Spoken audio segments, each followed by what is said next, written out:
It has been 5 years since I last set foot in the labyrinthine library of Ashwood University.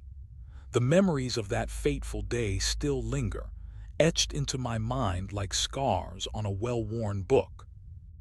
As a student of comparative mythology and ancient civilizations, I had always been fascinated by the rumors surrounding this forsaken institution, whispers of forbidden knowledge, hidden chambers, and an eerie silence that seemed to suffocate all who dared to enter.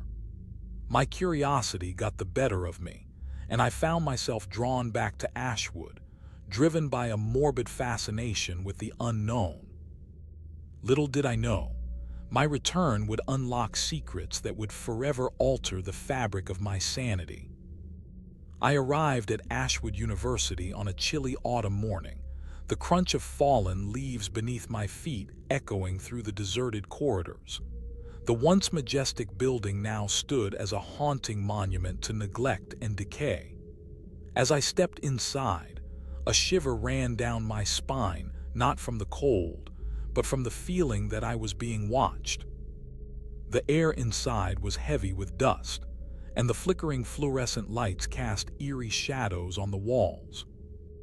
I had spent years tracking down the cryptic coordinates of the abandoned library, finally locating it within the university's labyrinthine depths. My heart pounded in my chest as I pushed open the creaking door, revealing a dimly lit room filled with shelves upon shelves of ancient tomes, their leather bindings cracked and worn. It was then that I saw it, an unassuming, black-bound book perched atop a dusty pedestal, adorned with strange symbols that seemed to shift and writhe in the faint light. I knew immediately that this was no ordinary book. The keeper's task had been to uncover its secrets, and I felt an inexplicable sense of trepidation as I reached for it. As my fingers made contact with the cover, a shiver ran down my spine, a foreboding warning perhaps, or simply the product of my own paranoia. I took the book, feeling an odd sense of reverence wash over me. The cover was cool to the touch, and the symbols seemed to pulse with a malevolent energy. I knew then that I had made a terrible mistake, but it was too late to turn back now. The secrets contained within those pages would soon consume me whole. As I turned the book's yellowed pages, a faint whisper echoed through my mind, a warning that I chose to ignore. And so, with the keeper's task weighing heavily upon my shoulders, I began to delve into the dark heart of this forbidden knowledge. As I delved deeper into the book's pages, the words began to blur and twist on the page, like a madman's scrawl. The symbols etched into the cover seemed to pulse with an otherworldly energy, as if they were alive and watching me. I felt a creeping sense of unease, but my curiosity propelled me forward, driven by a morbid fascination with the unknown.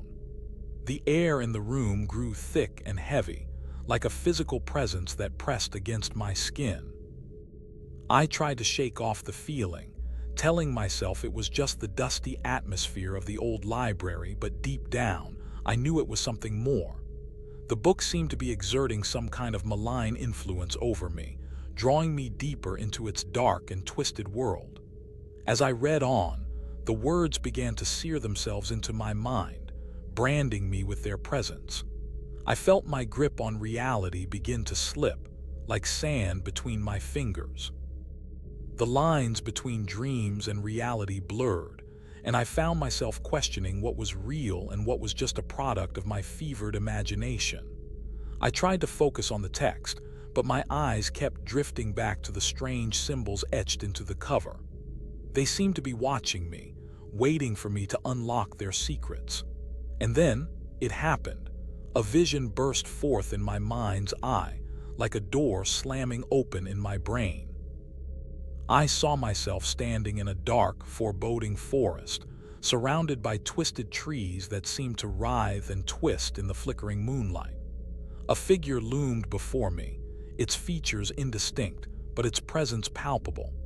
The air was heavy with an otherworldly energy, and I felt my heart pounding in my chest like a drum. The vision faded as quickly as it had appeared, leaving me gasping for breath. But the feeling lingered, echoing through my mind like a cold wind. I knew then that I had crossed a threshold, and there was no turning back.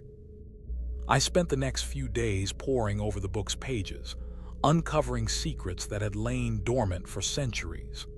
The text was written in a language I couldn't understand, but as I delved deeper into the book, I began to notice strange symbols etched into the margins. They seemed to pulse with a faint, otherworldly energy, and I felt an inexplicable connection to them. As I turned the pages, I stumbled upon a section that appeared to be written in a language I could understand. The words were like nothing I had ever seen before. They seemed to dance across the page, weaving a spell of dark and foreboding magic. I read on, entranced by the words' hypnotic rhythm, as they revealed secrets that had been hidden for millennia. The book spoke of ancient civilizations that had mastered the arts of necromancy and demonology, of rituals that could summon forth beings from beyond the veil of reality. It was like reading a manual for dark magic, and I couldn't help but feel drawn to its power. As I delved deeper into the book, I began to notice strange changes in myself. My dreams grew more vivid, my senses heightened, and I felt an increasing sense of detachment from the world around me. It was as if the book was slowly changing me, molding me into a vessel for its dark and malevolent power. And then, one night, I stumbled upon a passage that made my blood run cold. It spoke of a ritual known as the Rite of the Black Depths, a ceremony that would unlock the secrets of the universe and grant the participant unimaginable power. The book warned of the terrible cost of this power, of the horrors that would be unleashed upon the world if it were to fall into the wrong hands. But I was undeterred, driven by a morbid fascination with the unknown and a desire for ultimate knowledge. I knew then that I had to perform the ritual, no matter the cost. The book seemed to whisper my name in the darkness, urging me on towards the abyss. And so, I made my way back to the library, ready to begin the Rite of the Black Depths. As I prepared for the ritual, I felt a sense of trepidation wash over me. The book seemed to be watching me, waiting to see if I would be brave enough to unlock its secrets. I lit the candles, said the words of the incantation, and stepped forward into the unknown. The air was thick with anticipation as I raised my hands to the sky. Suddenly, the room was bathed in a blinding light, and I felt myself being drawn towards the center of the circle. The symbols on the walls began to glow with an otherworldly energy, and I knew that the ritual had begun. I felt a surge of power course through my veins as I invoked the first secret. It was a phrase, a single word that seemed to hold the key to unlocking the mysteries of the universe. As I spoke the word, the room erupted into chaos. The candles flickered wildly, the shadows danced on the walls, and I felt myself being lifted off the ground by an unseen force. I was suspended in midair, my eyes fixed on the book as it seemed to come alive in front of me. The pages turned on their own, revealing a hidden text that had been concealed from me until now. It was a message, a warning from those who had come before me. They spoke of the dangers of playing with forces beyond human control, of the terrible consequences that would be unleashed upon the world if I continued down this path. But it was too late now.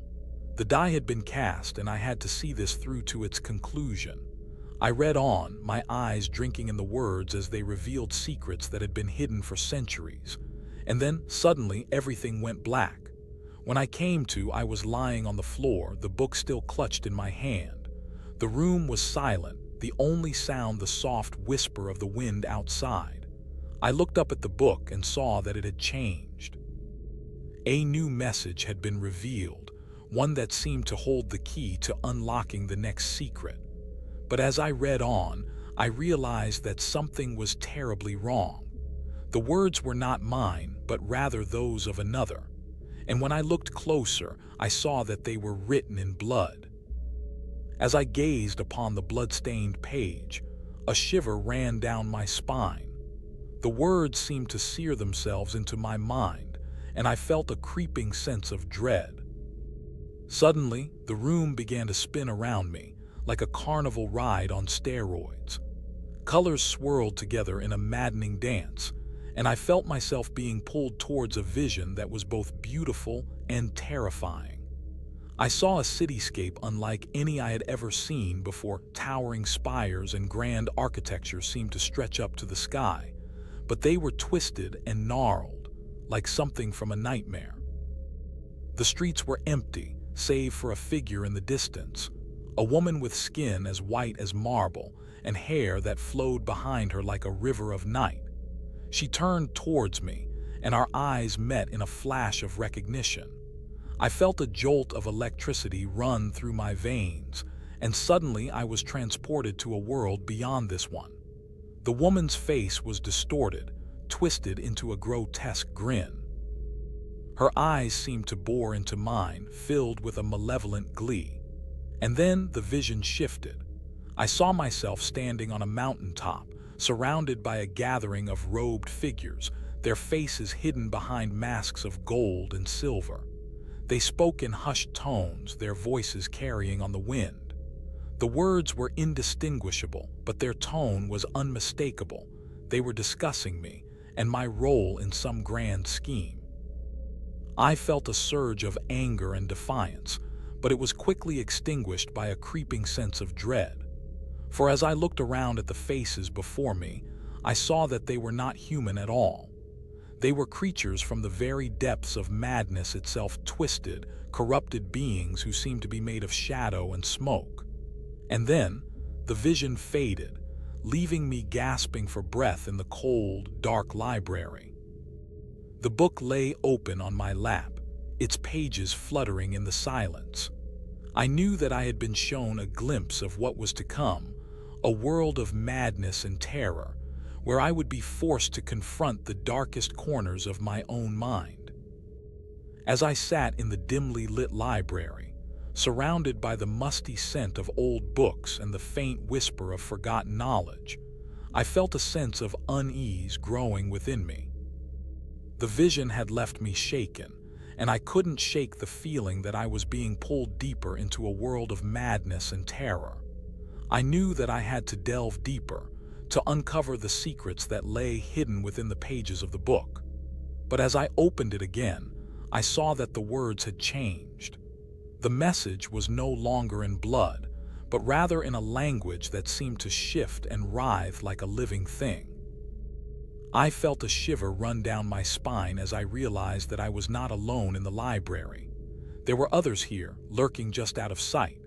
I could feel their eyes upon me, watching me with an unblinking gaze. And then I heard the whispers. They started as a gentle murmur but soon grew to a deafening roar. The words were indistinguishable, but the tone was unmistakable, a cold, calculating malevolence that sent shivers down my spine. I knew that I had to move forward to uncover the secrets of the book and confront whatever horrors lay within. But as I rose from my seat, I felt a hand on my shoulder. It was cold, damp, and seemed to be made of some dark, malevolent material. I tried to shake it off, but it only tightened its grip. And then everything went black. In the darkness, I felt myself being pulled towards a door that seemed to lead to nowhere. The hand on my shoulder tightened its grip, and I knew that I was about to be dragged into a world from which there was no return. I tried to struggle, but it was too late. The door creaked open, and I stumbled forward into a realm of eternal night. The air was thick with an otherworldly energy, and I could feel the weight of the book's secrets bearing down upon me. I saw visions of ancient civilizations, their knowledge and power consumed by the very darkness that I now faced. I saw the faces of those who had come before me, their eyes filled with a mixture of awe and terror as they gazed into the abyss. And then, I saw my own face, twisted in a grimace of agony as I realized the true price of knowledge. The hand on my shoulder tightened its grip once more, and I felt myself being pulled closer to the edge of the abyss. I knew that I was about to take a step from which there would be no return, and with that knowledge, the world went black. When I came to, I was lying in a cold, sterile room, surrounded by machines that beeped and whirred like a chorus of restless spirits. A figure stood over me, its face obscured by shadows. "You have paid the price," it said, its voice low and menacing. "Now you will be rewarded." And with that, everything went black once more. As I lay in the cold, sterile room, I began to feel a sense of disorientation. The machines surrounding me seemed to be humming in unison, and I felt myself being pulled into a dreamlike state. Suddenly, visions began to flash before my eyes, images of a young woman, no more than 20 years old. She was sitting at a desk, surrounded by papers and books, her hair tied back in a neat bun. Her eyes were bright and curious, and she seemed to be pouring all of her energy into the work that lay before her. As I watched, she began to write, words flowing from her pen as if they had no end. The pages filled with an intricate script, each word carefully chosen to reveal a piece of a puzzle that I couldn't quite see. And then the woman's eyes caught mine, and I felt a jolt of recognition. She looked familiar, yet somehow different, as if she was watching me from afar, her gaze piercing through the veil of time.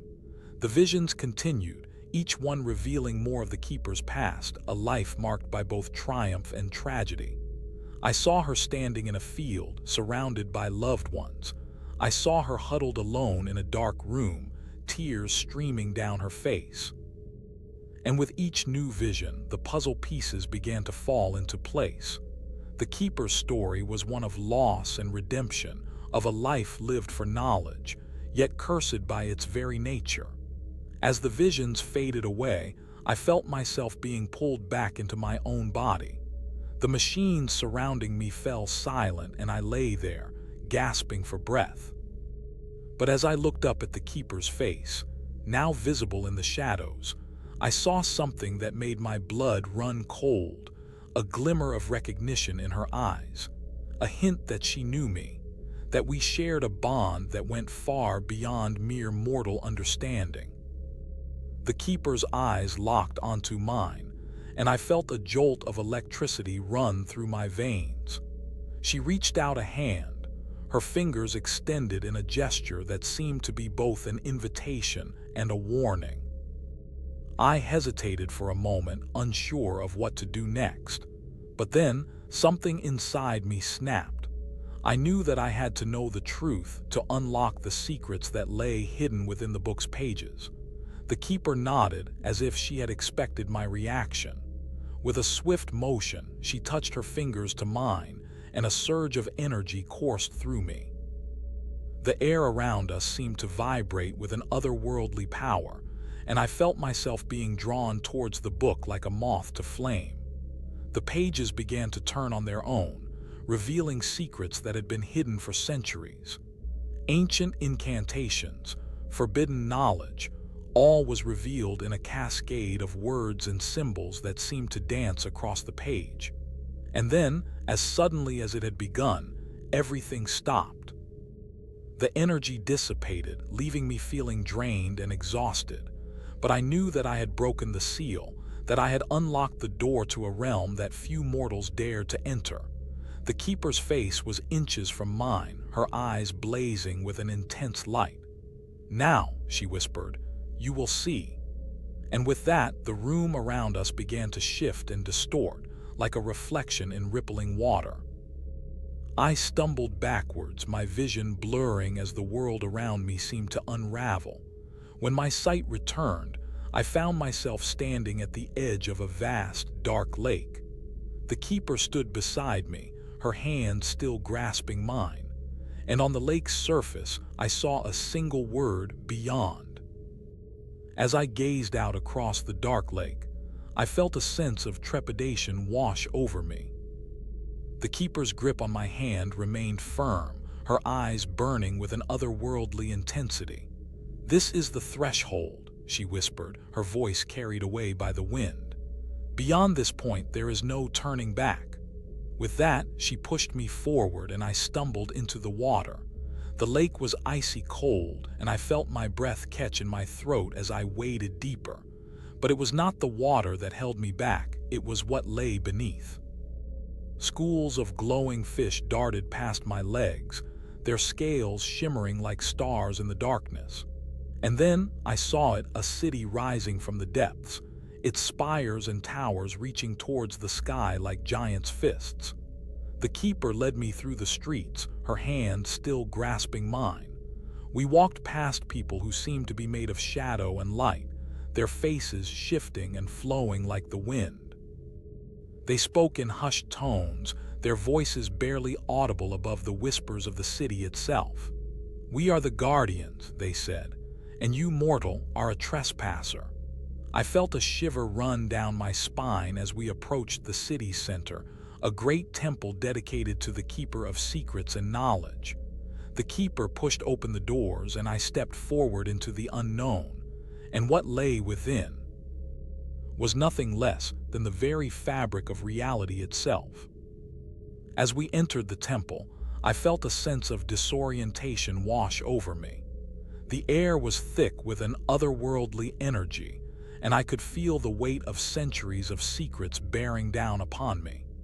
The keeper led me deeper into the heart of the temple, past doors that seemed to shift and writhe like living things. We walked through corridors lined with ancient artifacts, tomes bound in human skin, crystals that pulsed with an inner fire, and devices that seemed to defy the laws of physics. And then we arrived at the entrance to the abyss, a great chasm that seemed to stretch down into the very depths of madness itself. The keeper stood before me, her eyes burning with an intense light. "This is the edge," she said. "Beyond this point there is no return." With that, she pushed me forward and I stepped into the abyss. The air rushed past me like a cold wind, and I felt my stomach drop away beneath me. I was falling with no sense of gravity or time. And then, suddenly, I landed with a thud on a bed of darkness that seemed to have no texture, no shape, no sound. I lay there for what felt like an eternity, unable to move, unable to breathe. But as the moments ticked by, I began to feel a presence around me, a presence that seemed to be watching me, waiting for me to make my next move. And then I saw it, a figure standing just beyond the edge of perception. It was a woman, tall and statuesque, with skin like alabaster and hair like the night sky. She reached out a hand towards me, her fingers extended in a gesture that seemed both inviting and terrifying. "Welcome," she said, her voice like music. "I have been waiting for you." And with that, everything went black. The woman's hand closed around mine, and I felt a surge of energy run through my body. I was lifted off the ground, and she began to pull me towards her. As we moved closer, I saw that her face was not just a face. It was a mirror image of every person I had ever loved and lost. There was a husband who had died in war, a child who had been taken from me too soon, a friend who had passed away in my arms. Each one of them stared back at me with eyes that were full of sorrow and longing. The woman's voice was like a gentle breeze on a summer day as she spoke the words I had longed to hear.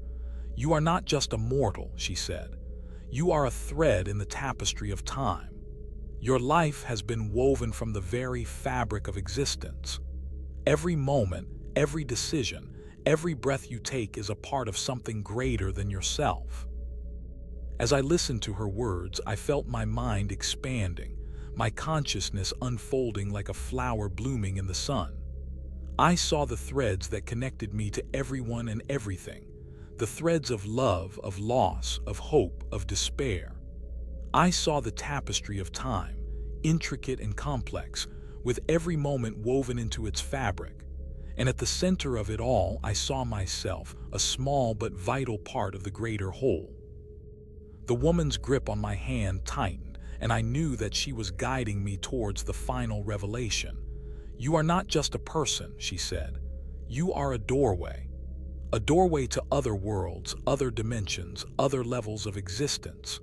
You have the power to travel through time and space, to see beyond the veil of reality."